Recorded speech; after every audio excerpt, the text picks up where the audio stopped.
Well, we have learned a lot. Okay. This is an important meeting, and I want to thank you personally, Nuno, because the students have to improve on the professors. So I am so happy to see you doing these things and to take Portugal worldwide with all these ideas and people who have actually studied here, like the One Skin people.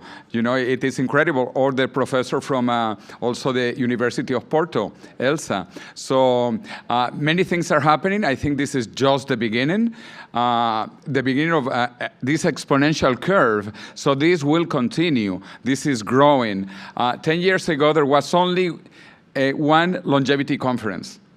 This year, I have been to 10 conferences, and this is just me. There are about 10 other conferences I couldn't go to.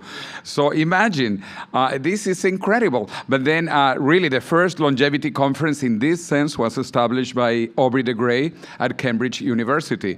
So since that time, now at least 20 conferences this year. Actually, I say too many, too many.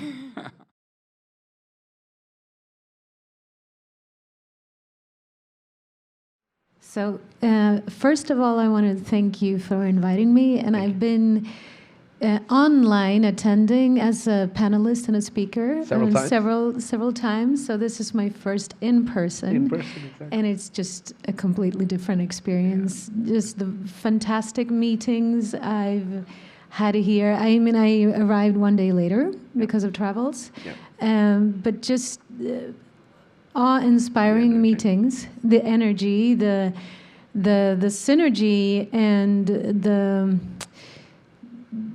inspiration that flows across cultures and ages and fields. It's really inspiring. Thank you. Thank you.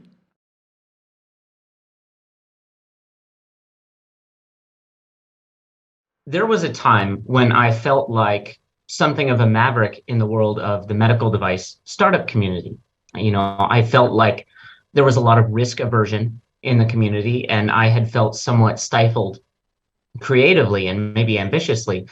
I think that over time, thanks to communities like this one right here, I've started to realize that a lot of that was internal. People generally seem to want progress to happen.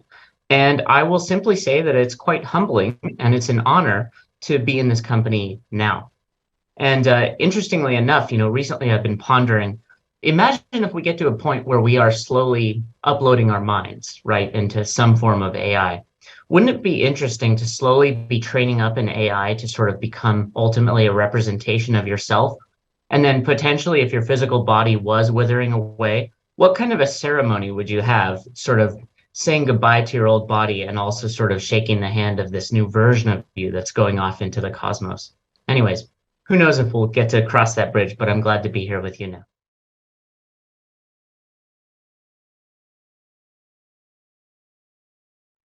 Most notably was listening to Aubrey just talk. I mean, the amount of determination that he has is just amazing, given all the obstacles he has and stuff like that. But he's not giving up, and I think that's really great.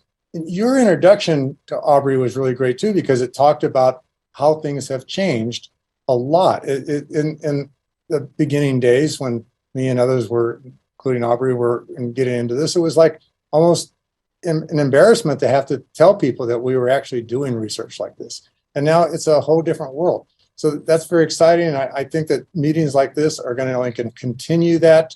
And I'll tell you, if I had $1 billion, I'd keep half of it and give the other half to Aubrey de Grey and his foundation. But I think it's going to achieve amazing things.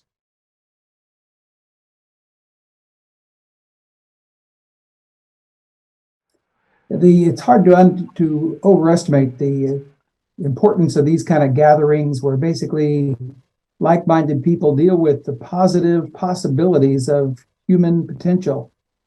This is some of the smartest people maybe on the planet in the most important fields there are, trying to figure out how we can actually be around and youthful and intelligent and apply our rational minds to the engineering problems of aging and death.